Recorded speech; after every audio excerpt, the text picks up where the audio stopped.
আল্লাহ তাআলা কিয়ামতের কঠিন ময়দানে, যেদিন স্বামী স্ত্রীকে চিনবে না, স্ত্রী স্বামীকে দেখে পালিয়ে যাবে, বন্ধু বন্ধুরে চিনবে না, পীর সাহেব মুরিদরে চিনবে না, মুরিদ পীর সাহেবরে চিনবে না, দলের কর্মী তার নেতারে চিনবে না, নেতা তার কর্মীরে চিনবে না, বন্ধু বন্ধুরে দেখে পালাবে। এই কঠিন মুহূর্তে সূর্যটা মাথার কাছে চলে আসবে, জমিনটা তামার জমিন হবে, আজকের জমিনের মতো নয়।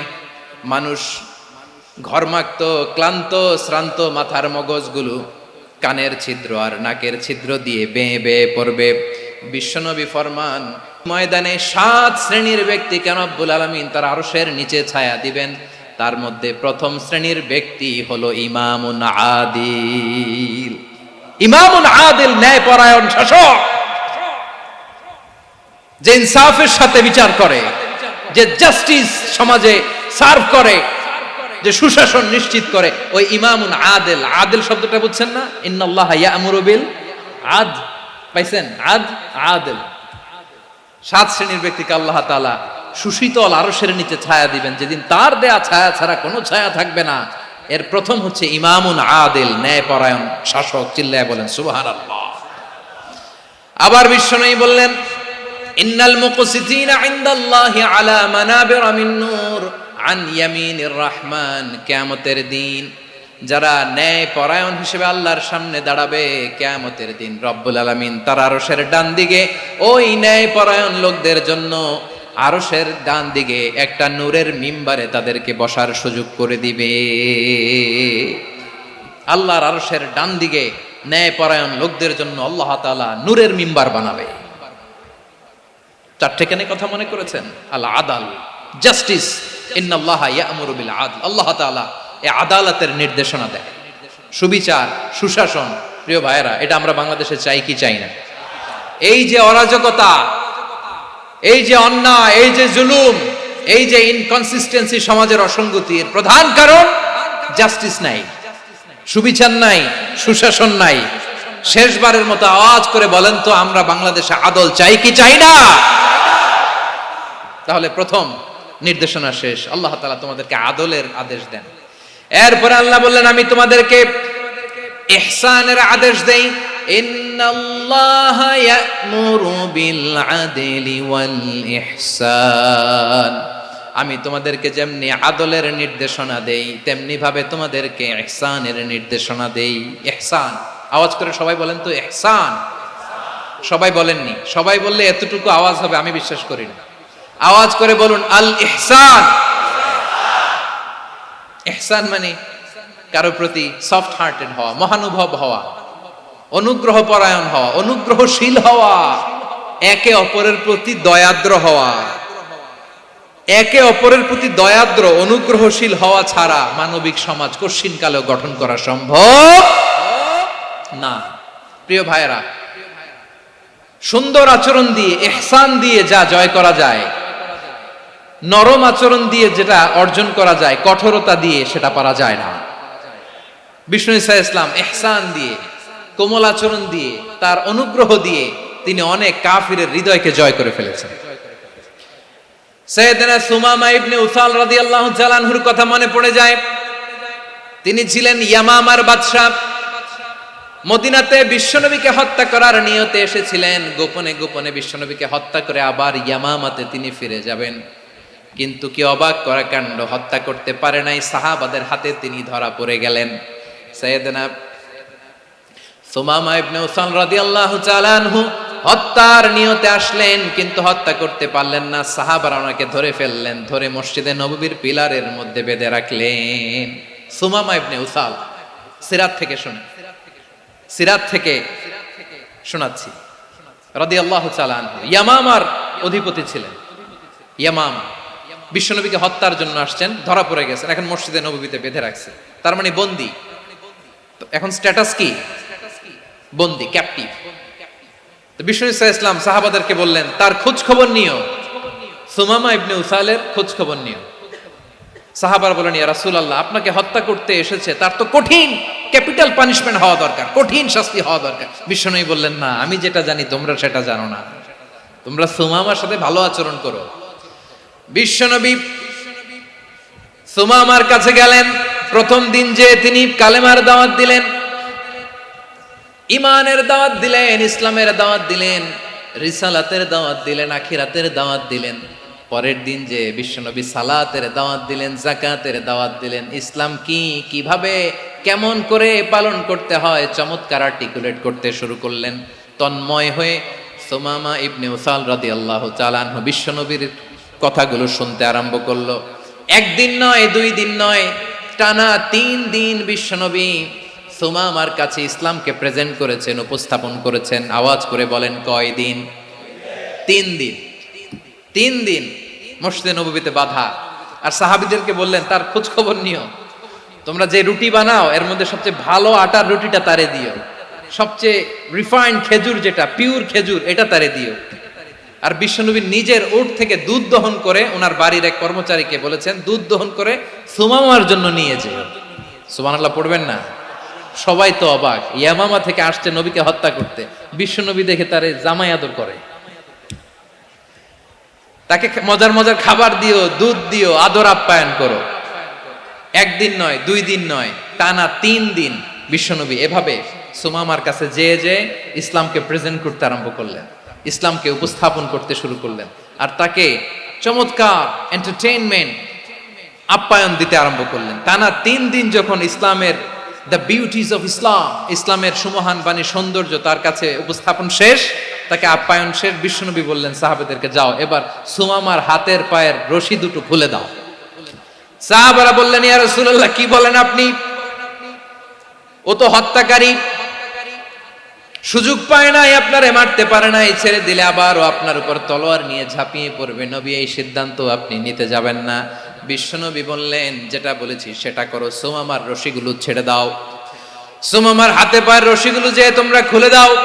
সাহাবারা তর্ক জুড়ে দিলেন, লা ইয়া রাসূলুল্লাহ, এমনটা করবেন না, তো ভয়ঙ্কর, ভয়ঙ্কর খুনি, কি জানি কি হয়ে যায়। বিশ্বনবী বললেন, না, তার হাতে পায়ের রশিগুলো খুলে দাও। সাহাবারা বিশ্বনবীর কথা মতো তার হাতে পায়ের রশিগুলো খুলে দিল। সুমামা মুহূর্তের মধ্যে মসজিদে নববী থেকে বের হয়ে ইয়ামামায় ফিরে না যে মসজিদে নববীর পাশে একটা খেজুর বাগান ছিল, সেখানে চলে গেলেন। সেখানে একটা ছোট্ট কুয়া ছিল, কুয়ার পানি দিয়ে তিনি গোসল করলেন। সুবহানাল্লাহ পড়েন। কুয়ার পানি দিয়ে গোসল করে মসজিদে নববীর সামনে এসে বিশ্বনবী এবং সাহাবাদের সামনে দাঁড়িয়ে সাব্বাবা উঁচু করে বললেন, আশহাদু আল্লা ইলাহা ইল্লাল্লাহ ওয়া আশহাদু আন্না মুহাম্মাদান আবদুহু ওয়া রাসূলুহু। আল্লাহু আকবার। আমি সাক্ষ্য দিচ্ছি আল্লাহ ছাড়া কোনো ইলাহ নাই, আর মুহাম্মদ আল্লাহ তাআলার প্রেরিত বান্দা এবং রাসূল। প্রিয় ভাইয়েরা, ইহসান দিয়ে যা জয় করা যায়, কঠোরতা দিয়ে সেটা কঠিনকালেও জয় করা যায় না। আওয়াজ করে বলেন, ঠিক কি না?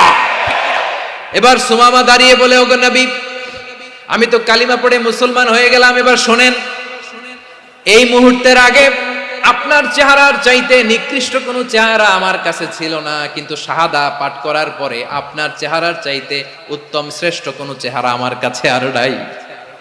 ও নবী, আজকের দিনের আগে ইসলাম ধর্মের চেয়ে নিকৃষ্ট অপছন্দনীয় কোনো ধর্ম আমার কাছে ছিল না, কিন্তু এই মুহূর্ত থেকে ইসলামের চেয়ে সেরা শ্রেষ্ঠ পছন্দনীয় কোনো ধর্ম আমার কাছে নাই।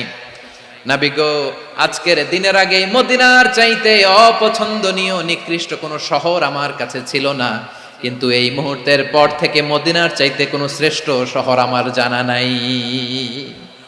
সে ছিল গমের বড় ডিলার, গম বেচত। কি বেচত?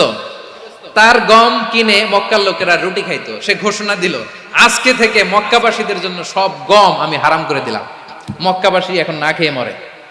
সুবহানাল্লাহ পড়বেন না? মক্কাবাসী বিশ্বনবীর কাছে আসলেন, এসে বললেন, মুহাম্মদ, আমরা তো তোমার ভাই, তোমার চাচা, তোমার ভাতিজা, তোমার আত্মীয়, তুমি সুমামারে বলো সে যেন আবার গমের সাপ্লাই মক্কার জন্য অনুমতি দিয়ে দেয়। বিশ্বনবীর অনুমতি ক্রমে সুমামা আবার মক্কাতে গম পাঠাতে শুরু করলো। পড়েন সুবহানাল্লাহ। ইহসান, ইহসান দিয়ে আপনি যেটা জয় করতে পারবেন, you can win the heart of your enemies. ইহসান দিয়ে আপনি আপনার শত্রুর হৃদয়কে জয় করতে পারবেন। আওয়াজ করে বলেন, ঠিক কি না? এজন্য আল্লাহ বললেন, ওয়া আনফিকু ফি সাবিলিল্লাহি ওয়ালা তুলকু বিআইদিকুম ইলাত তাহলুকা ওয়া আহসিনু ইন্নাল্লাহা ইউহিব্বুল মুহসিনিন। তোমরা আল্লাহর রাস্তায় দান করবে আর নিজেরা নিজেদেরকে ধ্বংসের হাতে ঠেলে দিও না। তোমরা একে অপরের প্রতি ইহসান করবে, কারণ ইহসানকারীদেরকে আল্লাহ বড্ড ভালোবাসেন। সুবহানাল্লাহ পড়েন। আবার সূরা রহমানে আল্লাহ বললেন, হাল জাযাউল ইহসানি ইল্লাল ইহসান ফাবিআইয়ি আলা, সবাই পড়েন, ফাবিআইয়ি আলাই রাব্বিকুমা তুকাযযিবান। ইহসানের প্রতিদান হিসেবে ইহসানি হয়। বিশ্বনবী সুমামার প্রতি যেমন ইহসান করেছেন, সুমামাও ঠিক তেমন ইহসান ফিরিয়ে দিয়েছে। ঠিক কিনা বলেন? তাহলে এক নম্বরে হচ্ছে আদ, ন্যায় বিচার। দুই নম্বরে সবাই বলে ইহসান, সদাচরণ। ইহসান দুই ধরনের প্রিয় ভাইরা, ইহসান ফিল ইবাদা, ইহসান ফিল মুআমালা। ইহসান ফিল ইবাদা হচ্ছে একাগ্র অনুভবে ইবাদতে ডুব দেওয়া, এর নাম ইবাদতের ইহসান। সুবহানাল্লাহ পড়ো। বিশ্বনবী বলেন ইহসান মানে কি জানো নাকি? হাদিসে জিবরিলে সাইয়েদনা জিবরিল আলাইহিস সালাম বিশ্বনবীকে বললেন, আখবিরনি আনিল ইহসান। নবী আমাদেরকে বলেন ইহসান মানে কি? বিশ্বনবী বললেন, আনতা আবুদাল্লাহা কাআন্নাকা তারাহু ফাইন লাম তাকুন তারাহু ফাইন্নাহু ইয়ারাক। ইহসান মানে হলো এমন ভাবে তুমি আল্লাহর সামনে নিজেকে উজাড় করে ইবাদত করবে, তুমি ভাববে তুমি আল্লাহকে দেখতে পাচ্ছ। আর এটা যদি ভাবা তোমার জন্য কঠিন হয়ে যায়, অন্তত এতটুকু তুমি ভাববা যে আল্লাহ তোমাকে দেখতে পাচ্ছেন। ঠিক কিনা বলেন? ও আমার বীর চট্টলার ভাইয়েরা, কেউ যেটা দেখে না সেটা দেখে কে? এই বিশ্বাস হৃদয়ের মধ্যে আছে? নামাজে যখন দাঁড়ান এই ফিলিংসটা আনা যাবে? হ্যাঁ, এশার সালাত তো এখনো হয় নাই না? আলোচনা শেষে এশার সালাত এখানে অনুষ্ঠিত হবে, তাই না? আচ্ছা বলুন তো, আমরা এশার সালাত পর্যন্ত বেঁচে থাকবো এই গ্যারান্টি আছে কার কার? হাত তোলেন। কয়েকজন হাত তুলছে পেছনে, না বুঝে তুলে ফেলছে। এশা পর্যন্ত যে আমরা হায়াত পাবো কোনো গ্যারান্টি আছে? সবাই আওয়াজ করে বলেন, গ্যারান্টি আছে? গ্যারান্টি নাই। এই জন্য বিষ্ণু ইসলাম বলেছে, এমন ভাবে নামাজে দাঁড়াও, ইবাদত করো, মনে করো হতে পারে এটাই আমার জীবনের শেষ নামাজ। পারফর্ম দ্য সালাহ as if this is your last and final prayer. এমন ভাবে সালাতে দাঁড়াও, ভাবো হতে পারে এটাই তোমার জীবনের শেষ নামাজ। এমন ভাবে নামাজে দাঁড়াও, ভাবো এটাই শেষ নামাজ। তাহলে নামাজে একাগ্রতা বাড়ায় দিবে কে? ফলে ইবাদতের ইহসান আমাদের অর্জিত হবে। আর মুআমালাতে ইহসান হলো, বিশ্বনবী বলেন, ইন্নাল্লাহা তাবারাকা ওয়া তাআলা কাতাবাল ইহসানা আলা কুল্লি শাই ফাইদা কাতালতুম ফাআহসিনুল কিতলা ওয়া ইযা যাবাহতুম ফাআহসিনুয যাবহা ওয়ালিয়ুহিদ্দা আহাদুকুম শাফরাতাহু ওয়ালিয়ুরিহ যাবিহাতাহু। ইহসান দুই ধরনের। আওয়াজ করে বলতে হবে, কয় ধরনের? সবাই বলুন আওয়াজ করে, কয় ধরনের? একটা হচ্ছে ইহসান ফিল ইবাদা, ইবাদতে ইহসান। ইবাদতে ইহসান কি? একাগ্র অনুভব দিয়ে ইবাদত করা, মন প্রাণ দিয়ে ইবাদত করা। আর মুআমালাতে ইহসান কি? সব কাজে, দৈনন্দিন কাজে, কর্মে, সামাজিক অ্যাক্টিভিটিতে কোমলতা প্রদর্শন করা, অনুগ্রহের সাথে সবকিছু করা। আল্লাহ তাআলা ইন্নাল্লাহা তাবারাকা ওয়া তাআলা কাতাবাল ইহসানা আলা কুল্লি শাই, তিনি সব কিছুর ব্যাপারে ইহসানকে আবশ্যক করেছেন। সবকিছু, মুমিনের সব কাজে ইহসানের পরশ থাকবে। ওয়া ইযা কাতালতুম ফাহসিনুল কিতলা, বিষ্ণুই বলেন তুমি যখন কাউকে হত্যা করো ইহসানের সাথে করো। সুবহানাল্লাহ পড়বেন না? যখন হত্যা করো তখনও ইহসানের সাথে। আচ্ছা হত্যা করবো আবার ইহসান আসবে করতে করে, তো মেরেই ফেলবো আমি। আল্লাহ, ও ভাই একজন খুন করেছে, খুনি, রাষ্ট্রীয় আইনে তার শাস্তি হয়েছে ডেথ পেনাল্টি, মৃত্যুদণ্ড। এখন মৃত্যুদণ্ড দেখে আপনি যেমনে মন চায় তেমনে মারবেন লোকটারে? ওর নাক কেটে ফেলতে পারবেন? ওর কান কাটতে পারবেন? ওর চোখ উপড়ে ফেলতে পারবেন আপনি? যেমন মন চায় তার অঙ্গহানি করা যাবে না। ইহসানের সাথে তাকে হত্যা করে। সুবহানাল্লাহ, this is Islam, this is the true essence of Islam. ওয়া ইযা যাবাহতুম ফাহসিনুয যাবহা, যখন জবাই করবে তখনও ইহসানের সাথে জবাই করো। করব জবাই, ওইখানেও নাকি ইহসান। আচ্ছা কুরবানির দিন আমরা পশুগুলোরে কি করি বলেন সবাই আওয়াজ করে? জবাই। জবাই মানে তো এটার মেরেই ফেলতেছি, একটু পরে তো টুকরো টুকরো করে গোশতগুলো খাবো, এটার তো খাবো। এটা তো মেরেই ফেলবে। বিষ্ণু বলে না, জবের মধ্যেও মুমিনের জবের ভেতরেও ইহসানের পরশ থাকা চাই। যখন জবাই করবে প্রাণীটাকে হাত পা টাইট করে বেঁধে নাও, ছুরিটাকে শার্পেন করে নাও, ধারালো করে নাও, যাতে অল্প সময়ে জবাইটা হয়ে যায়, প্রাণীটা যাতে কম কষ্ট পায়। সুবহানাল্লাহ পড়ে। দিস ইজ কল্ড ইহসান। ইহসান আল্লাহ তাআলা যেমনি আদলের আদেশ করেছেন, ন্যায় বিচার জাস্টিস এনশিওর করতে বলেছেন, সমাজে ইহসানের ব্যবহার, ইহসানের অনুশীলন তিনি করতে বলেছেন। এজন্য মুমিনের প্রতিটি কাজে, আমার চট্টগ্রামের ভাইয়েরা আমার দিকে তাকান, খেয়াল করে শুনুন, মুমিন জীবনের প্রতিটি কাজে ইহসানের পরশ থাকা চাই। আমরা যেন আমাদের পরিবারের প্রতি ইহসান করি, আমরা যেন আমাদের কর্মচারীদের প্রতি ইহসান করি, আমরা যেন আমাদের কলিগদের প্রতি ইহসান করি, আমরা যেন আমাদের ভাইদের প্রতি ইহসান করি। মুমিন জীবনের প্রতি কাজে ইহসানের পরশ থাকার দরকার আছে না নাই? কথা বুঝতে পেরেছেন? তাহলে আল্লাহ তাআলার তিনটা আদেশ ছিল, কয়টা গেল? ভুলে গেছে, ভুলে গেছে চট্টগ্রাম। তিনটা আদেশের মধ্যে কয়টা বললাম? প্রথমে কি ছিল? আদল। 2 নম্বরে, 3 নম্বরে রব্বুল আলামিন বললেন ওয়া ইতাইদিল কুরবা, নিকটাত্মীয়দেরকে দান করো, নিকট আত্মীয়দেরকে দাও, যারা তোমাদের ব্লাড কানেকশনের আত্মীয় তাদেরকে তোমরা দাও। এখানে জেনারেলি বললেন দাও, কি দিব সেটা তিনি এখানে বলেন নাই, সেটা তিনি সূরাতুল ইসরার মধ্যে বলেছেন। আল্লাহ বলেন ওয়া আতিযাল কুরবা হাক্কাহ, নিকট আত্মীয়দেরকে তাদের অধিকার, তাদের প্রাপ্য তোমরা বুঝিয়ে দাও। দেখেন, একটা শান্তির সমাজ, একটা সমৃদ্ধ সমাজ, একটা মানবিক সমাজ গঠনের জন্য আল্লাহ তাআলা বেশি না, মাত্র 3টা অর্ডার, 3টা ভার্ডিক্ট তিনি জারি করেছেন। 1 নাম্বার সুশাসন, ন্যায় বিচার। 2 নাম্বার ইহসান। 3 নাম্বার নিকটাত্মীয়, যারা কাছের, তোমার ভেরি ক্লোজ রিলেশনশিপে আছে, তাদেরকে দাও। দাও, দিলে বাড়িয়ে দেয় কে? অনেকে দিতে চায় না, কৃপণতা করে। দিলে বাড়ায় দেয় কে? ও মিয়া, মদিনার মধ্যে সবচাইতে গরিব সাহাবী ছিল বেলাল রাদিয়াল্লাহু তাআলা আনহু। ওনার এন্টায়ার অ্যাসেট, সম্পদের পরিমাণ কতদূর জানেন? একটা লুঙ্গি। বেলাল রাদিয়াল্লাহু তাআলা আনহু, ওনার টোটাল ওয়েলথের এস্টিমেশন হচ্ছে মাত্র একটা লুঙ্গি। একটা লুঙ্গি, টোটাল ওয়েলথ এস্টিমেশন, টোটাল সম্পদের পরিমাণ বেলাল রাদিয়াল্লাহু তাআলা আনহুর কি ছিল? কথা বুঝে নাই বোধহয়। কি ছিল? ওই বেলাল রাদিয়াল্লাহু তাআলা আনহুকে বিষ্ণু ইসলাম বলেছেন আনফিক ইয়া বেলাল, ও বেলাল তুমিও দাও। ওয়ালা তাখশা মিন যিল আরশি ইখলালা, আরশের অধিপতির তো কোনো ঘাটতি নাই, তুমি দিলে ওই আল্লাহ তোমারে বাড়ায় দিবে।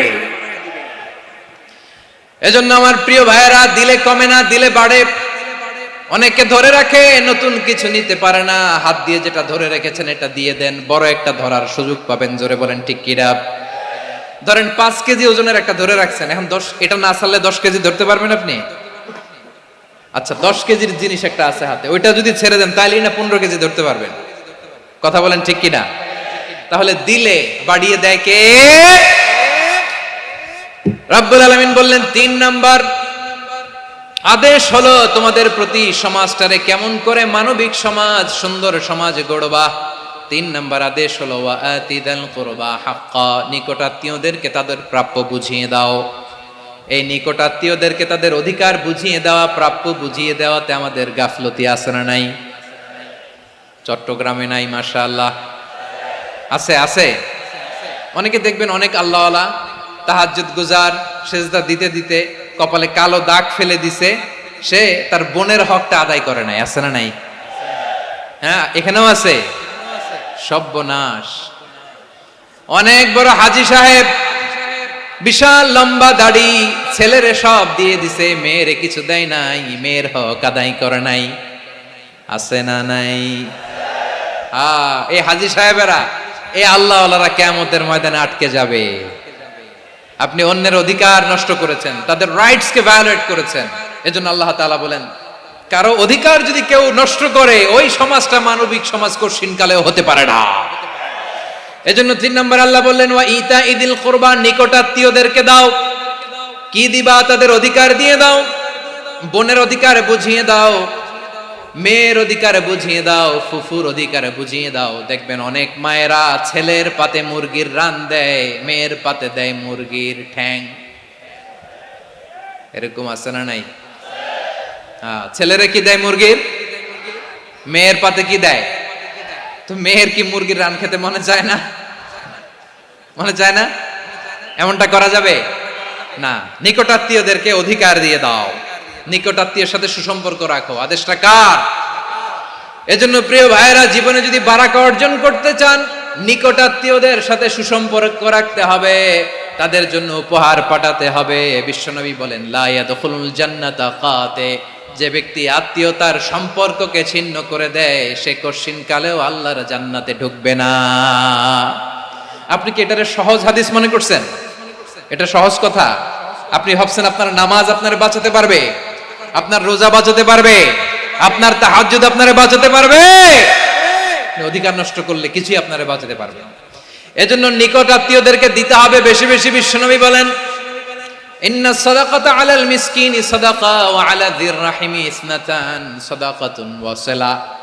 মিসকিনরে দান করলে শুধু দানের সওয়াব হয়, নিকট আত্মীয়কে দান করলে দুইটার সওয়াব হয়, সাদাকার সওয়াব হয়, আবার আত্মীয়তার বন্ধন অটুট রাখার সওয়াব হয়ে যায়।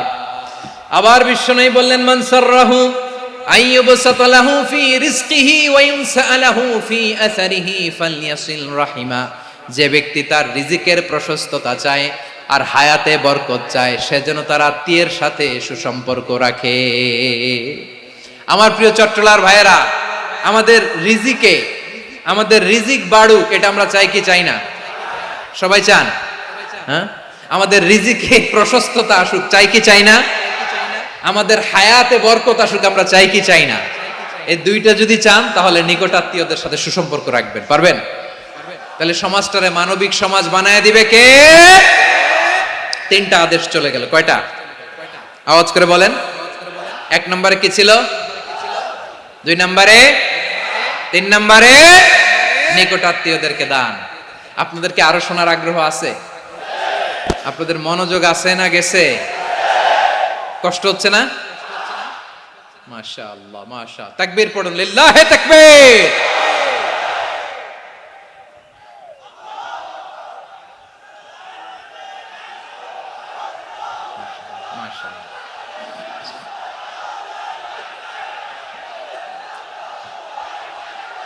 আমার প্রিয় ভাইয়েরা, আল্লাহ তাআলা তিনটা জিনিসের যেমনি আদেশ করেছেন, অনুরূপভাবে তিনটা বিষয় তিনি বারণ করেছেন, নিষেধ করেছেন। ওগুলোর কাছেও যাওয়া যাবে।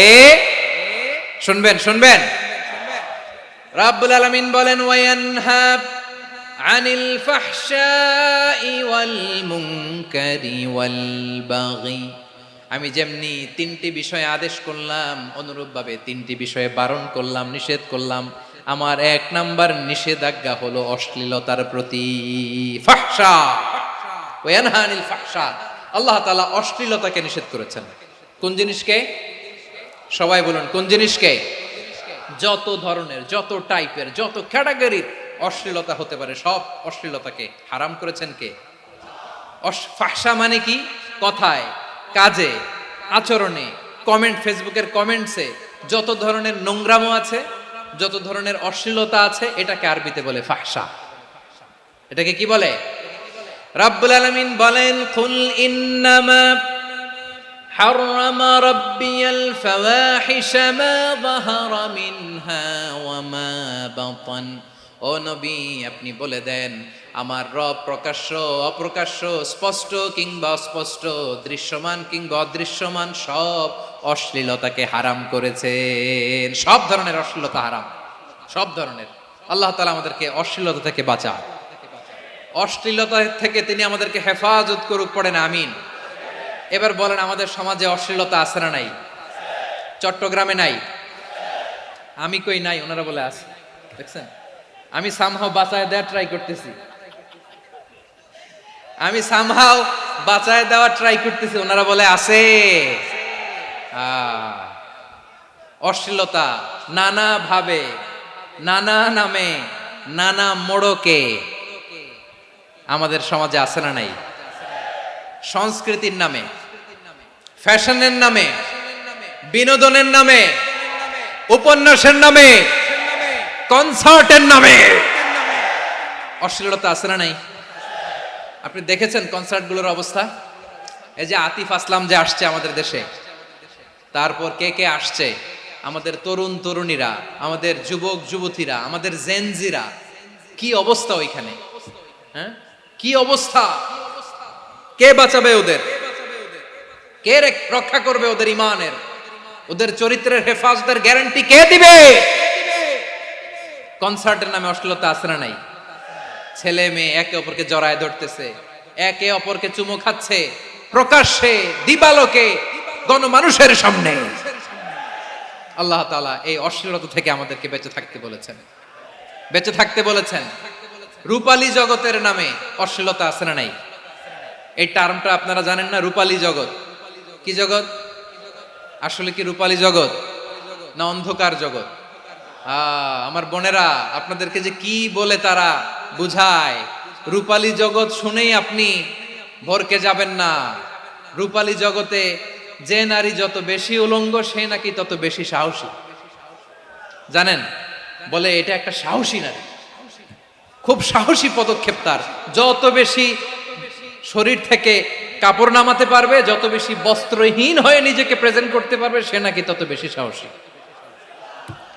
আমার চট্টলার ভাইয়েরা, শয়তানের প্রথম এজেন্ডা ছিল বনি আদমকে বস্ত্রহীন করা। সে আদম এবং হাওয়া আলাইহিস সালামকে নিষিদ্ধ গাছের ফল খাইয়ে তাদেরকে বস্ত্রহীন করেছে। এই জামিনেও সে আমাদেরকে বস্ত্রহীন করতে চাইবে। এই রূপালী জগতের নামে তারা এটা করে। আমার প্রিয় বোনেরা, আপনি জানেন না আপনার দাম কত? ওরা আপনাদেরকে বিজ্ঞাপনের সস্তা পণ্য বানাতে চায়। ওরা আপনাদেরকে ওদের ভোগের লিপসার টুলস বানাতে চায়। ওরা আপনাদেরকে দিয়ে ওদের খায়েশ পূরণ করতে চায়। এটা আপনাদের জন্য মোটেও ডিগনিটি নয়, এটা আপনাদের জন্য সম্মান নয়। আপনার সম্মান শালীনতায়, আপনার সম্মান হেজাবে, আপনার সম্মান ভদ্রতায়, আপনার সম্মান আপনার ডিসেন্ট পোশাকে। পোশাক বলে দেয় এই নারীটা ভদ্র না অভদ্র। পোশাক বলে দেয় এই মেয়েটা কোন ঘরের মেয়ে। আওয়াজ করে বলেন ঠিক কিনা? আপনি জানেন না, আপনারা সস্তা পণ্য বানায়, ভোগের পণ্য, বিলবোর্ডে আপনাকে উলঙ্গ করে উপস্থাপন করে। এই অশ্লীলতার সাথে ইসলামের কোনো সম্পর্ক। এজন্য আল্লাহ বলেন, আমি অশ্লীলতাকে হারাম করেছি। অশ্লীলতাকে হারাম করার প্রথম কারণ হলো এর মাধ্যমে মানবতাকে অপমানিত করা হয়। কারণ মানুষের সম্মান মানুষের পোশাকে। মানুষ যখন পোশাকহীন হয়ে যায়, বস্ত্রহীন হয়ে যায়, তার সম্মান কমে যায়। ঠিক কিনা? অশ্লীলতাকে হারাম করার প্রথম কারণ হচ্ছে মানুষ মানুষকে অপমান করে। একটা নারী, সে তো সম্মানিত, নারী যে কত সম্মানিত নারীরা এটা বুঝেই নাই। বিশ্বনবী বলেন, আর দুনিয়া কুল্লুহা মাতা ওয়া খায়রু মাতা'আদ দুনিয়া আল মারআতুস সালিহা। আমার বোনেরা, 5টা প্যান্ডেলে আপনারা এলইডিতে আমার আলোচনা শুনছেন, আমি জানি। আপনাদের এই গর্ভ যে কত দামি আপনি জানেন না। আপনার পেট থেকেই আসবে আগামী দিনের সালাহুদ্দিন আল আইয়ুবী। আপনার পেট থেকেই আসবে অনাগত দিনের ইমাম মাহদী আল মুনতাযর। আপনার পেট থেকেই আসবে অনাগত দিনের ফয়সাল, ওয়াসিম, মুগ্ধ, আবু সাইদের মতো বীর যোদ্ধা।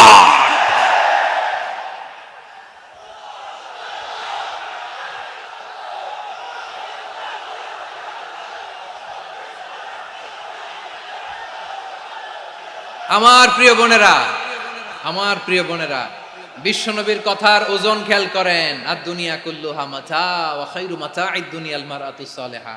দুনিয়ার সবকিছুই অ্যাসেট, এর মধ্যে সবচেয়ে দামি অ্যাসেট নেককার নারী। আপনার গর্ভ যে কত দামি আপনি জানেন না। নিজের সময়টাকে কাজে লাগান, কোরআন পড়েন, সুন্নাহ পড়েন। আপনার অনেক দায়িত্ব ঘরে। You are the MD of your family. একটা family it's a very big institution. পরিবার একটা অনেক বড় প্রতিষ্ঠান। and you are the MD of your institution. আপনি এই পরিবারের MD, managing director of your family. এখানে আপনার কত দায়িত্ব। আপনি ছেলে মেয়েদেরকে তারবিয়া করবেন, আপনি আপনার স্বামীর জন্য ঘরটার জান্নাতের নীর বানাবেন, আপনার জন্য জান্নাতের ডুপ্লেক্স বাড়ি ওইখানে তৈরি করে রাখবে কে? আপনি যে কত দামি আপনি জানেন না। নারীদেরকে আল্লাহ বানিয়েছেন উচ্চতর করে, নিম্নতর নয়। নারীদেরকে ছোট্ট জিনিস দিলে এটারে বড় করে দেয়। নারীদেরকে ভ্রূণ দিলে, শুক্রাণু দিলে নারী এটারে বাচ্চা বাচ্চা হিসেবে উপহার দেয়, ঠিক কিনা? বিয়ের মাধ্যমে স্বামী যখন তার শুক্রাণু তার স্ত্রীকে উপহার দেয়, স্ত্রী রিটার্নে কি উপহার দেয়? ফুল ফর্ম বেবি, মানব সন্তান। দেখছেন, আপনি দিলেন একটু, কুনি দিছে বিশাল। আপনি যদি নারীকে বাজার এনে দেন, নারী এটাকে সুস্বাদু খাবারে রূপান্তর করে দেয়। আপনি তাকে একটা মুচকি হাসি দিয়ে দেন, সে তার কলিজা দিয়ে দেয়। কিন্তু যদি আপনি তার মনে কষ্ট দেন, সে আপনার জীবনকে জাহান্নাম বানায়া দেয়। খবর আছে, নারীর মন বুঝতে পারলে নেয়ামত, বুঝতে না পারলে কিয়ামত, ঠিক কিনা বলে? কত দামি আপনি জানেন না, জানেন না আপনি কত দামি, অনেক দামি আপনি। আপনাদেরকে যেন ভোগের সস্তা পণ্য বানাতে না পারে, আপনাদেরকে সচেতন থাকতে হবে, সজাগ থাকতে হবে, কনসার্ন থাকতে হবে। শয়তানের ওই হাতছানির দিকে আর নজর দেওয়া যাবে না। তাহলে কেন আল্লাহ তাআলা এই ফাহশা অশ্লীলতাকে হারাম করলেন? এক নাম্বার, এতে হিউম্যান ডিগনিটি কমে। দুই নাম্বার, এতে মানুষের অধিকার নষ্ট হয়। আপনি বিয়ে করেছেন, এরে পরকিয়া করেন, ওর সাথে এরকম আছে না নাই? স্ত্রীর অধিকার নষ্ট করেছেন। আপনি বিবাহ সম্পর্কে আবদ্ধ হয়েছেন তার সাথে, আপনি পরকিয়া করেন ওই ছেলের সাথে, আপনি আপনার হাজবেন্ডের সাথে বিট্রে করেছেন। এজন্য আল্লাহ অশ্লীলতাকে হারাম করেছে। অশ্লীলতাকে হারাম করার আরেকটা কারণ হচ্ছে আল্লাহ তাআলা এই হিউম্যান জেনারেশনকে এটাকে প্রিজার্ভ করতে চায়। হিফজুন নাসল, এটা মাকাসিদুশ শরিয়ার অনেক গুরুত্বপূর্ণ একটা মাকাসিদ, অনেক গুরুত্বপূর্ণ। আপনার নাসল, আপনার জেনারেশনকে সংরক্ষণ করা। এই যে আসতেছে ফেব্রুয়ারি, কত ফেব্রুয়ারি জানো? এটা কি বিশ্ব ভালোবাসা দিবস? হ্যাঁ, কি দিবস? এই বিশ্ব ভালোবাসা দিবসের সাথে মুসলমানদের কোনো সম্পর্ক নাই। আমার প্রিয় ভাইরা, এই যে আপনি অবৈধ সম্পর্কে জড়ালেন, কেন আল্লাহ অশ্লীলতাকে হারাম করেছে? দেখেন, বলতেছিলাম যে এটা আপনার নাসল, আপনার জেনারেশন, আপনার লিনিয়েজ, আপনার বংশকে প্রিজার্ভ করা। কে কার বাবা, কে কার মা, বাবা মা জানা, প্রজন্মকে প্রিজার্ভ করা, এটা ইসলাম ওয়াজিব করে দিয়েছে। এই যে অবৈধ সম্পর্কের কারণে, বিশ্ব বেহায়া দিবসের কারণে, এগুলোর আউটকাম, আউটপুট হিসেবে মাঝে মাঝে ঢাকা মেডিকেলের ডাস্টবিনে নবজাতকের বাচ্চার কান্নার আওয়াজ শুনতে পাওয়া যায়। চট্টগ্রাম মেডিকেলের ডাস্টবিনে নবজাতকের কান্না শুনতে পাওয়া যায়। বীর চট্টলার মুসলমানেরা বুঝতে পারলে আওয়াজ করে বলেন, এই যে চট্টগ্রাম মেডিকেলে যে নবজাতকটা পাওয়া গেল, ওর বাবাকে আমাকে বলেন, ওর বাবাকে, ওর মাকে, ও কোন ফ্যামিলির সন্তান কেউ জানে? আপনি হিউম্যান ডিগনিটিকে অপমান করেছেন না? আপনি তার ভবিষ্যৎকে অন্ধকার করেছেন না? আপনি তার লিনিয়েজকে প্রশ্নবিদ্ধ করে দিয়েছেন না? এই জন্য আল্লাহ তাআলা অশ্লীলতাকে আমাদের জন্য হারাম করে দিয়েছেন। পড়েন সুবহানাল্লাহ। এই জন্য রাব্বুল আলামিন বলেন, কুল ইন্নামা হারামা রাব্বিয়াল ফাওয়াহিশা মা যাহারা মিনহা ওয়া মা বাতান। প্রকাশ্য অপ্রকাশ্য সব অশ্লীলতাকে হারাম ঘোষণা করে দিয়েছে কে? আবার দুনিয়ার বুকে যারা অশ্লীলতার প্রসার করে তাদের জন্য শাস্তি মজুদ রেখেছে কে? রাব্বুল আলামিন বলেন, ইন্নাল্লাযীনা ইউহিব্বুনা আন তাশিআল ফাহিশাতু ফিল্লাযীনা আমানু লাহুম আযাবুন আলীমুন ফিদ দুনিয়া ওয়াল আখিরাতি ওয়াল্লাহু ইয়ালামু ওয়া আনতুম লা তা'লামুন। নিশ্চয়ই যারা বিশ্বাসীদের মাঝে অশ্লীলতার প্রচার প্রসার করতে চায় তাদের জন্য আমি মর্মন্তুদ শাস্তি প্রস্তুত করে রেখেছি, দুনিয়াতেও রেখেছি, আখিরাতেও রেখেছি। ঘোষণাটা কার? যারা এই নাটকের নামে, সিনেমার নামে, রূপালী জগতের নামে, মুভির নামে, ওটিটি প্ল্যাটফর্মের নামে আমার সমাজে অশ্লীলতা ছড়াতে চায়, তাদের জন্য কঠিন মর্মন্তুদ শাস্তি মজুদ রেখে দিয়েছে কে? ও আমার বোনেরা, এখনো আপনি জাগবেন না? এখনো আপনার চিন্তার দুয়ারে এখনো নাড়া পড়ে নাই? ওরা আপনাকে উলঙ্গ বানাতে চায়, ওরা আপনাকে আইটেম গার্ল বানাতে চায়। এজন্য ইসলাম অশ্লীলতাকে হারাম করেছে। হারাম। ইসলাম বলেছে যোজন যোজন দূরে থাকো, ওরা বলে না কাছে আসো, কাছে আসার গল্প, ক্লোজ আপ ওয়ান, কাছে আসার গল্প আছে না নাই? চট্টগ্রামে তো এগুলো নাই মাশাআল্লাহ। হ্যাঁ, এখানেও আছে ক্লোজ আপ ওয়ান, কাছে আসার গল্প। আল্লাহ বলেন ওয়ালা তাকরাবুজ জিনা, কাছেও এসো না, জিনা থেকে যোজন যোজন কিলো দূরে থাকো, ওরা বলে কাছে আসার গল্প। আমার বীর চট্টলার ভাইয়েরা, কাছে আসতে হলে আমরা কোরআনের কাছে আসব, কাছে আসতে হলে নবীর কাছে আসব, কাছে আসার গল্প হবে আমার রবের কাছে আসার গল্প। চিল্লায় বলো ঠিক কিনা?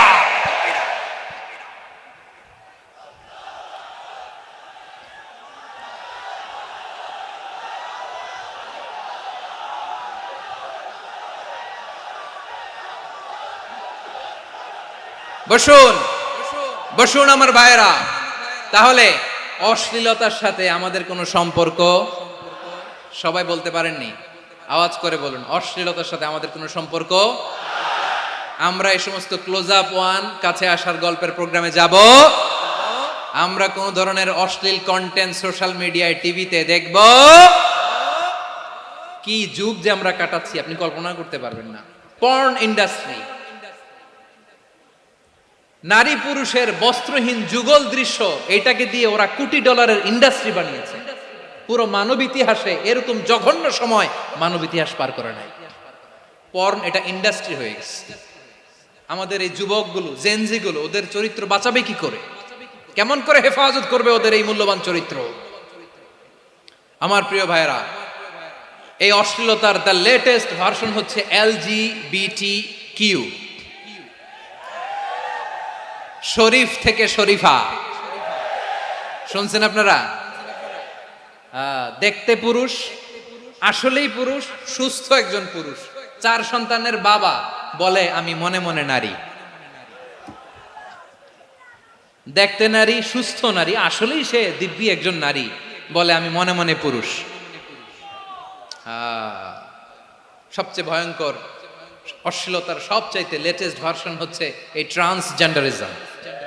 সুস্থ পুরুষ তার বায়োলজিক্যাল গ্রোথকে হরমোন দিয়ে স্টপ করে দিয়ে সে সার্জারি করে নারী হতে চায়, সুস্থ নারী পুরুষ হতে চায়। পুরুষ পুরুষের প্রতি সেক্সুয়ালি আকর্ষণ বোধ করে, এটা লূত আলাইহিস সালামের কওমের মধ্যে ছিল। এটাকেও আল্লাহ কোরআনে ফাহিশা বলেছেন।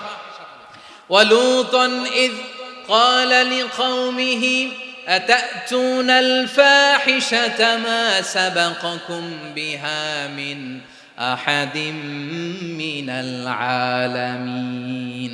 লূত আলাইহিস সালাম বললেন, তোমরা কি এমন এক অশ্লীল কার্যক্রমে ডুব দিলে নাকি যেটা গোটা বিশ্বের কেউ কখনো করে নাই, তোমরাই প্রথম করেছো। পড়েন নাউযুবিল্লাহ। এই পশ্চিমের এই রোগ আমার দেশে যেন আসতে না পারে, আমাদের সজাগ থাকতে হবে। প্রিয় ভাইরা, চিল্লায় বলেন ঠিক কিনা? পশ্চিমের অবস্থা ভয়ঙ্কর। পাশ্চাত্যে, আমি যুক্তরাষ্ট্রে ছিলাম অনেকদিন, কয়েক মাস, বিভিন্ন স্টেটে ঘুরেছি।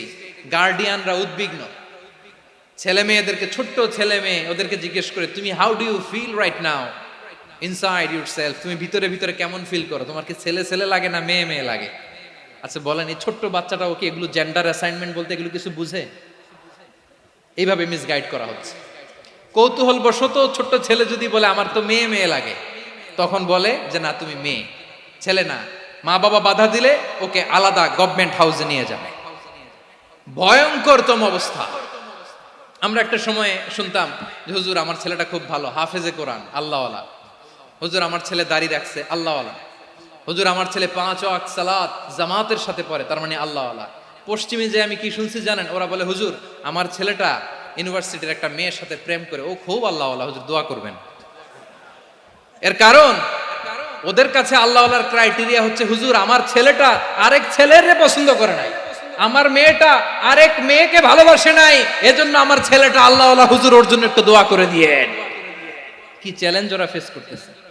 ওনার ছেলে যে আরেক ছেলেরে বিয়ে করবে না, এটাতেই উনি খুশি যে আলহামদুলিল্লাহ আমার ছেলেটা একটা মেয়েরে ভালোবাসে, আমার মেয়েটা একটা ছেলেরে ভালোবাসে, মানে এটা খুব আল্লাহওয়ালা। নাউজুবিল্লাহ পড়তে পারলেন না? এজন্য অশ্লীলতার সাথে আমাদের কোনো সম্পর্ক। রব্বুল আলামিন বলেন ওয়ায়ানহা আনিল ফাহশাই ওয়াল মুনকারি ওয়াল বাগি তিনটা জিনিসকে আমি নিষিদ্ধ করলাম। এক নাম্বার হলো ফাহশা, অশ্লীলতা। দুই নাম্বারে হলো মুনকার, সমস্ত মন্দ কাজ। আপনাদের মনোযোগ আছে না? শেষ করে দিব? আর 2-1 মিনিট শুনবেন? আচ্ছা বলি তাহলে, আর 2-1 মিনিট। তাহলে নিষেধাজ্ঞা জারি করেছেন তিনটা জিনিসের উপর। এক নাম্বার কি? ফাহশা, অশ্লীলতা। দুই নাম্বার মুনকার। মুনকার মানে হচ্ছে যত মন্দ কাজ, খারাপ কাজ, বাজে কাজ, এটার বলে মুনকার। এটার কি বলে? আপনারা পড়ছেন না, তা'মুরুনা বিল মা'রুফি ওয়া তানহাউনা আনিল মুনকার। ভালো কাজের আদেশ, সৎ কাজের আদেশ, অসৎ কাজের নিষেধ। মুনকার, মুনকার হচ্ছে মানুষের স্বাভাবিক বিবেকবোধ যেটাকে খারাপ বলে, ওইটাই মুনকার। পৃথিবীর সব আসমানি গ্রন্থ যেটাকে খারাপ বলেছে, মানুষের স্বাভাবিক বিবেকবোধ যেটাকে খারাপ বলেছে, এগুলো সব মুনকার। যেমন ইফটিজিং, এটা কি ভালো না খারাপ? মজুদদারি, খাদ্যে ভেজাল দেওয়া, ওজনে কম দেওয়া, মাছে ফরমালিন মিশানো, চাঁদাবাজি, টেন্ডারবাজি, দখলবাজি, এগুলো আমাদের স্বাভাবিক বিবেকেই বলে এগুলো খারাপ, এগুলো হচ্ছে মুনকার। আল্লাহ তাআলা এই মুনকার থেকে আমাদেরকে বেঁচে থাকতে বলেন, আর শয়তান এই মুনকারের প্রতি আমাদেরকে উদ্বুদ্ধ করে। আল্লাহ তাআলা বললেন, ইয়া আইয়ুহাল্লাযীনা আমানু লা তাত্তাবিউ খুতুওয়াতিশ শাইতান ফাইন ওয়া মান ইয়াত্তাবি' খুতুওয়াতিশ শাইতানি ফাইন্নাহু ইয়া'মুরু বিল ফাহশাই ওয়াল মুনকার। আল্লাহ বললেন, আমার গোলামেরা শোনো শোনো, ও আমার বিশ্বাসী বান্দারা খবরদার, তোমরা কশিনকালেও শয়তানের পদাঙ্ক অনুসরণ করবে না, কারণ শয়তান তোমাদেরকে অশ্লীলতা এবং মন্দ কাজের দিকে উদ্বুদ্ধ করে।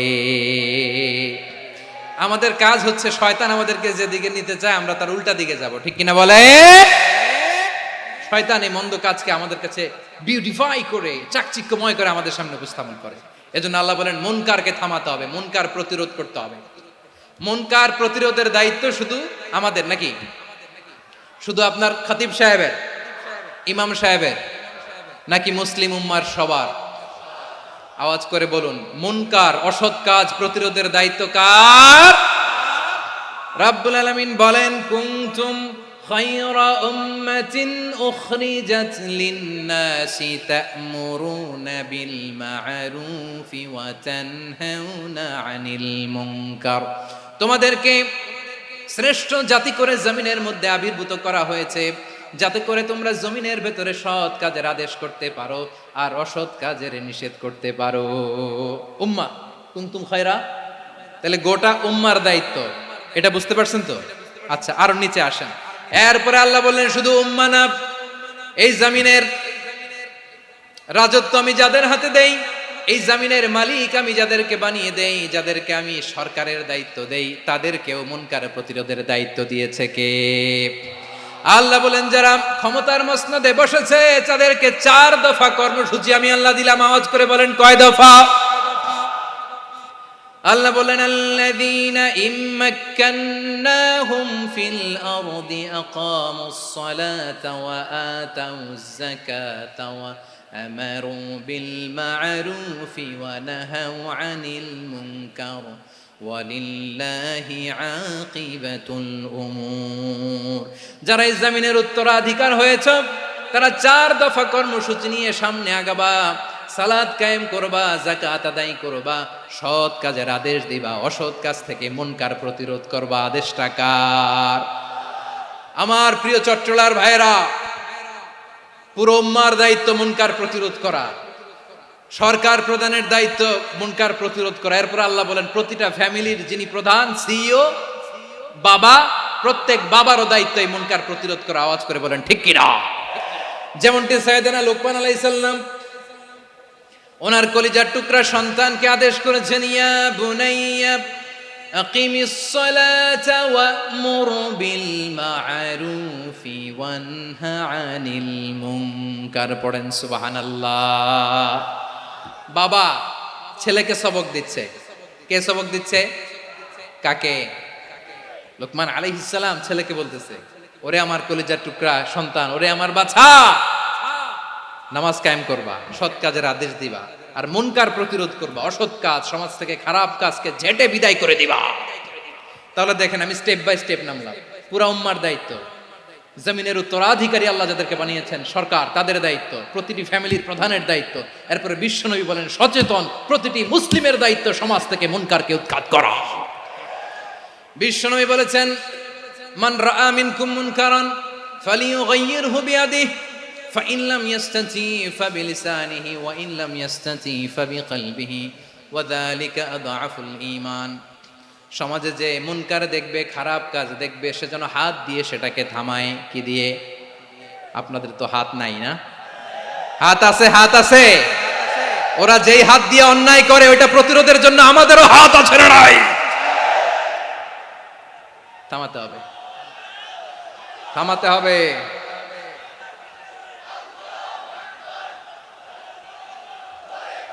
বসুন আমার প্রিয় ভাইয়েরা, ওরা ওদের যে হাত দিয়ে টেন্ডারবাজি করে, চাঁদাবাজি করে, ইফটিজিং করে, দখলবাজি করে, যে হাত দিয়ে, ওই মুনকার থামায় দেওয়ার জন্য আল্লাহর দেয়া আমাদেরও দুটি হাত আছে না নাই?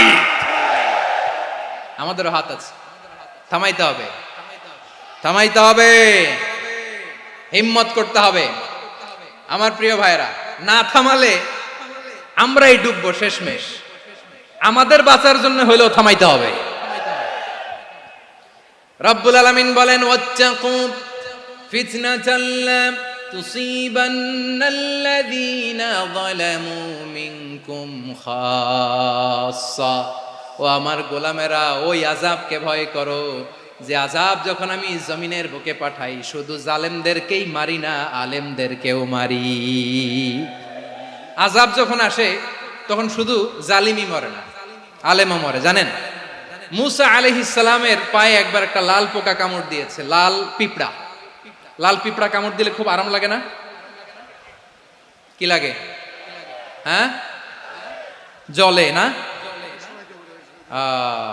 লাল একটা পিঁপড়া কামড় দিছে, তো উনি রেগে মেগে পাশি দেখে লাল পিঁপড়ার বাসা, পা দিয়ে ডলে মুছে সবগুলো পিঁপড়া মেরে ফেলছে। এই ঘটনাটা আল্লাহ ঘটিয়েছেন। এজন্য মুসা আলাইহিস সালাম ছিলেন কালিমুল্লাহ, সরাসরি আল্লাহর সাথে কথা বলতেন। তিনি আল্লাহকে জিজ্ঞেস করেছিলেন, আল্লাহ তুমি যখন কোনো জনপদে আযাব পাঠাও, শাস্তি দাও, ওখানকার শুধু জালেমরাই তো মরে না, ভালো মানুষগুলাও মরে, তো আযাব দিবা মুশরিকদের উপর দিবা, অবাধ্যদের উপর দিবা, ভালো মানুষগুলারে মারো কেন? আল্লাহ বললেন, মুসা তোমার যে কামড় দিছিল পায়ের মধ্যে পিঁপড়া, কয়টা পিঁপড়া? জোরে বলেন। একটা পিঁপড়া, তো সবগুলারে মারলা কেন? রেগে মেগে পুরো পিঁপড়ার বাসা ভেঙে ম্যাসাকার করলা কেন? এই মুসা, আমি যখন অ্যাকশনে যাই, আমি যখন শাস্তি দেই, তখন এত বাজ বিচার করা হয় না, বাজ বিচার করা যায় না। যখন অ্যাকশনে যাওয়া হয় ওইটা ডাইরেক্ট অ্যাকশন হয়ে যায়। চিল্লায় বলো ঠিক কি না? এজন্য আমাদের বাঁচার জন্য হলেও এই পাপ থামাতে হবে, এই শয়তানের অট্টহাসি থামাতে হবে, অন্যায় অপরাধ সমাজ থেকে আমাদের থামাতে হবে। কারণ আযাব আসলে ওরাও মরবে, আমরাও মরব। একটা জাহাজ 2 তলা, আপনি আছেন 2য় তলায়, শুনতেছেন? শুনতেছেন? জাহাজ কয় তলা? আপনি কোন তলায়? 2য় তলায়। নিচের তলার কিছু লোক জাহাজের তলা ছিদ্র করতে আরম্ভ করছে। কি ছিদ্র করতেছে? আচ্ছা, জাহাজের তলা ছিদ্র করলে তলা দিয়ে কি ঢুকে? এখন আপনি যদি বলেন আমার কি, আমি তো 2 তলায়, আমার কি, আমি তো সেফ, আমি তো সেফ জোন, আমি তো ভালো আছি, আমি তো ভালো আছি, ওরা ছিদ্র করে ওরা মরবে। আসলে কি শুধু ওরা মরবে, নাকি তলা ফুটো হলে ভিতরে পানি ঢুকলে আপনারও শরীর সমাধি হবে? তলা দিয়ে যখন পানি ঢুকবে, জাহাজ ঢুকলে আপনিও মরবেন। এজন্য নিজে মরার আগে ওই পাগলগুলোর নিচতলায় যে থামাতে হবে। চিল্লায় বলেন ঠিক কি না? এজন্য আল্লাহ বললেন মুনকার প্রতিরোধের দায়িত্ব সমাজের টপ টু বটম সবার। পুরো উম্মার দায়িত্ব, সরকার প্রধানের দায়িত্ব, প্রতিটি ফ্যামিলির প্রধান বাবার দায়িত্ব। বিশ্বনবী বললেন প্রতিটি সচেতন মুসলিমের দায়িত্ব। এজন্য মুনকার প্রতিরোধ করার দরকার আছে না নাই? সমাজে এই যে ইফটিজিং হয়, আপনার বোনের বয়সী একটা মেয়েকে কিছু বকাটে টিটকারি করে, এই বলে সেই বলে, নোংরা কথা বলে, রাস্তায় দেখেও আপনি পাশ দিয়ে না দেখার মতো চলে যান কেন? আপনি দাঁড়ান না কেন? আপনি দাঁড়ালেই তো থেমে যাবে, কারণ সত্যের যে শক্তি তার সামনে মিথ্যা মুখ থুবড়ে পড়ে। আপনার সামনেও কিছুই না, নাথিং। আপনি দাঁড়ান, ওকে প্রশ্ন করেন যে আমার বোনকে তুমি ডিস্টার্ব করো কেন? আপনাকে দেখে আরো 5 জন দাঁড়াবে, 5 জনকে দেখে আরো 10 জন দাঁড়াবে। আমাদের নীরবতা আর আমাদের নিশ্চুপ থাকাই জালিমদেরকে আরো শক্তিশালী জালিম বানিয়েছে। এজন্য মুনকার প্রতিরোধের দায়িত্ব আমাদের সবার। টেন্ডারবাজি, চাঁদাবাজি, দুর্নীতি, অপরাধ, দখলদারিত্ব, মজুদদারি, এগুলো সব কিছু একসাথে প্রতিরোধ করতে হবে, ঠিক কিনা বলেন? একটা মানবিক সমাজ যদি চাই, প্রতিরোধ করতে হবে। প্রিয় ভাইয়েরা, আল্লাহর শপথ নিয়ে বলি, এই নাসিহাতগুলো সবার জন্য, সব দলের জন্য, সব মতের মানুষের জন্য। আমরা কোনো দলের প্রতি মানুষকে ডাকি না, আমরা ডাকি ইসলামের দিকে। সব দলের, সব মতের, সব মানুষদেরকে আমরা আহ্বান জানাই, আসুন আমরা একটা সুন্দর সমাজ বিনির্মাণ করি। এই যে নতুন বাংলাদেশের এক সুযোগ এসেছে, আর জীবনে হয়তো আসবে না, সামনের 100 বছর এই সময় আসবে না। আসুন দেশটাকে আমরা সাজাই, আসুন আমরা দুর্নীতি বন্ধ করি, আসুন আমরা চাঁদাবাজি বন্ধ করি, আসুন আমরা দখলদারিত্ব বন্ধ করি, আসুন আমরা এক দল আরেক দলকে নিশ্চিহ্ন করার যে রাজনীতি, এটা বন্ধ করি। সব দলের প্রতি আমার আহ্বান। আমি কিছুদিন আগে একটা নিউজ দেখলাম, ওই যে লন্ডনে বসে জনাব তারেক রহমান সাহেবকে আমি ধন্যবাদ দিতে চাই। উনি সংবাদ শোনা মাত্রই ওনার দলের অনেক চাঁদাবাজকে উনি বহিষ্কার করেছে। I do appreciate. প্রতিটি দলের এরকম ইনিশিয়েটিভ নেওয়ার দরকার আছে না নাই? যে কোনো দলে এই প্র্যাকটিসটা থাকার দরকার আছে না নাই? চাঁদাবাজদের সাথে আপনারা নিজেদেরকে মুক্ত ঘোষণা করবেন যে এরা আমার দলের কর্মী হতে পারে না। আমরা চাঁদাবাজ মুক্ত বাংলাদেশ চাই, জুলুম মুক্ত বাংলাদেশ চাই, ফ্যাসিজম মুক্ত বাংলাদেশ চাই, গুণ খুন খারাপি মুক্ত বাংলাদেশ চাই। আমরা নতুন ভোরের বাংলাদেশ চাই। ওই বাংলাদেশ পাওয়ার জন্য মুনকার প্রতিরোধে, অন্যায় প্রতিরোধে যদি বাঘের বাচ্চার মতো, আবু সাইদের মতো 2 হাত উঁচু করে বুককে টান টান করে প্রসারিত করে দাঁড়াতে হয়, রাজি আছো মুসলমান? কারা কারা রাজি? আল্লাহকে হাত দেখিয়ে প্রতিজ্ঞা করো।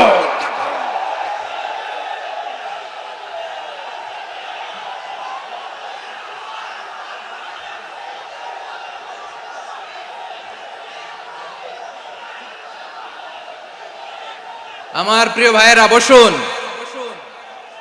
বসুন আমার ভাইয়েরা। রাব্বুল আলামিন বলেন, ওয়ায়ানহা আনিল ফাহশাই ওয়াল মুনকারি ওয়াল বাগি ইয়াইদুকুম লাআল্লাকুম তাযাক্কারুন। বসুন।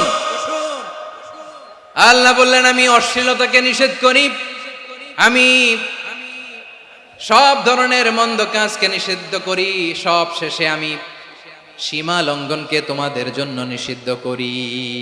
আলোচনা মনে আছে তো, না ভুলে গেছেন? নিষিদ্ধ করেছেন কয়টা জিনিস? 1 নম্বরে অশ্লীলতা, 2 নম্বরে মুনকার তথা সব মন্দ কাজ, 3 নম্বরে আল বাগি, সীমা লঙ্ঘন, ক্রসিং দ্য লিমিট। সীমা লঙ্ঘন করা ভালো না। We all should know our limits. চিল্লায় বলেন ঠিক কিনা? একই আয়াতে আল্লাহ বললেন, কুল ইন্নামা হাররামা রাব্বিয়াল ফাওয়াহিশা মা যাহারা মিনহা ওয়া মা বাতানা ওয়াল ইসমা ওয়াল বাগিয়া বিগাইরিল হক। অন্যায় ভাবে যে অবাধ্য হয়, যে সীমা লঙ্ঘন করে, তাদেরকেও আমি এটা হারাম করে দিলাম। সীমা লঙ্ঘন করা হারাম, সীমা লঙ্ঘন করা হারাম। আল্লাহ বারবার বারবার আমাদেরকে ওয়ার্নিং দেয়। যখন আমরা থামি না তখন আল্লাহ ধরে, আর যখন ধরে তখন ছাড়ে না। ধরে ধরে ধরে না, ধরলে আল্লাহ।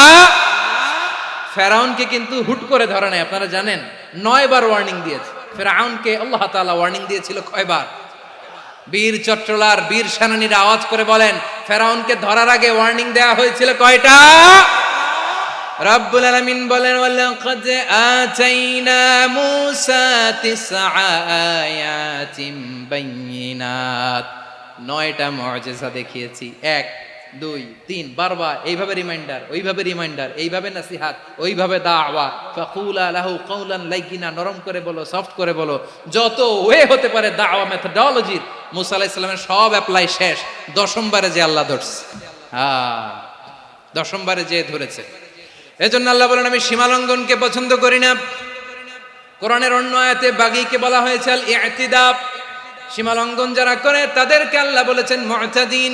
وقاتلوا في سبيل الله الذين يقاتلونكم ولا تعتدوا إن الله لا يحب المعتدين। আমি সীমা লঙ্ঘনকারীদেরকে কোশ্চিনকালেও পছন্দ করি না।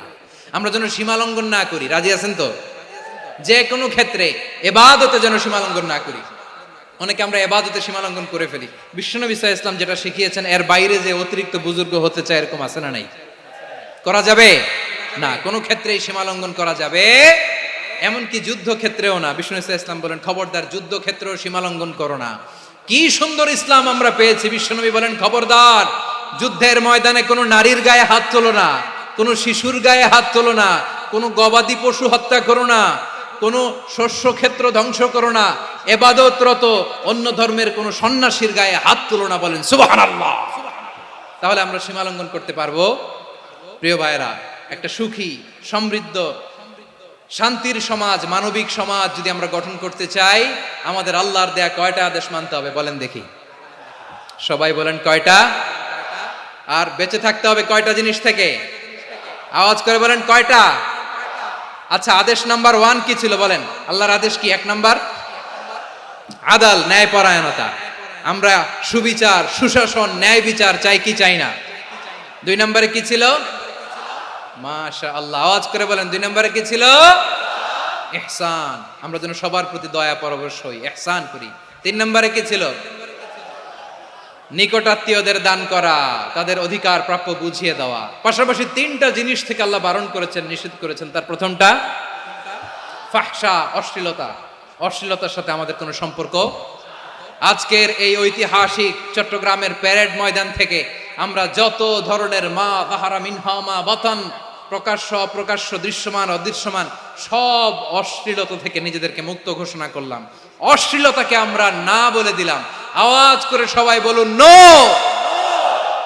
অশ্লীলতার সাথে আমাদের কোনো সম্পর্ক। 2 নম্বর নিষেধাজ্ঞা কি ছিল? আল মুনকার, সমাজের যত মন্দ কাজ এগুলোকে আমরা প্রতিরোধ করব। রাজি আছেন তো সবাই? 3 নম্বরে আল বাগি, সীমালঙ্ঘন। কোন মুসলিম সীমালঙ্ঘন করে না, এমনকি যুদ্ধ ক্ষেত্রেও না। আওয়াজ করে বলেন ঠিক কি না? রব্বুল আলামিন শেষে বললেন ইয়াইদুকুম লাআল্লাকুম তাযাক্কারুন, আল্লাহ তোমাদেরকে উপদেশ দেন যাতে তোমরা শিক্ষা গ্রহণ করো। আমরা উপদেশ দিব, আমরা জোর করে কাউরে কিছু মানাতে চাই না। লা ইকরাহা ফিদ্দিন ওয়া যাক্কির ফাইন্না যিকরা তানফাউল মুমিনিন। উপদেশ দিলে এটা মুমিনদের কাজে দেয়। লাস্তা আলাইহিম বিমুসাইতির ইন্নামা আনতা মুযাক্কির। নবী হে, আপনি রিমাইন্ডার দাতা, আপনি উপদেশ দিবেন। আমরাও বিশ্বনবীর এই হাদিসগুলো থেকে, কোরআনের আয়াত থেকে রিমাইন্ডার, এই কথামালা, বাণী বাহক হিসেবে এই বাণীগুলো আপনাদের সাথে কাছে পৌঁছে দিলাম। আমরা আল্লাহ তাআলার কাছে প্রার্থনা করি, আল্লাহ আমরা যেন আদল দিয়ে আমাদের সমাজকে গঠন করতে পারি। আল্লাহ আমরা যেন ইহসান করতে পারি, আমরা যেন নিকটাত্মীয়দের দান করতে পারি। আল্লাহ যত ধরনের অশ্লীলতা, অনাচার, মন্দ কাজ, সীমালঙ্ঘন, অবাধ্যতা থেকে যেন আমরা বেঁচে থাকতে পারি। আল্লাহ তাআলা আমাদের সবাইকে কথাগুলো বোঝার ও আমল করার তৌফিক দান করুক। হাযা মা ইনদি ওয়াল ইলমু ইনদাল্লাহ আলাইহি তাওয়াক্কালতু ওয়া ইলাইহি উনীব। প্রিয় ভাইরা, আমি আপনাদের সবার জন্য দোয়া করি, আপনারাও আমার জন্য দোয়া রাখবেন। আমাদের পাশেই আছেন আমাদের সকলের শ্রদ্ধাভাজন, আমাদের মুরব্বী আওলাদে রাসূল আনোয়ার হোসেন তাহের জাবির আল মাদানী হাফিজাহুল্লাহ ওয়া রাআ। সবাই বসুন। উঠবেন না? কেউ উঠবেন না? উঠলেন কেন? উঠলেন কেন? প্যারেড ময়দানের প্রোগ্রাম তো এরকম হইতে পারবে না। বসুন, এটা আল্লামা সাঈদীর স্মৃতি বিজড়িত মাহফিল। বসুন, বসুন, এই মাহফিলের আদব আছে। বসুন, বসুন। সুশৃঙ্খল ভাবে আমরা আখির মোনাজাতে অংশগ্রহণ করব।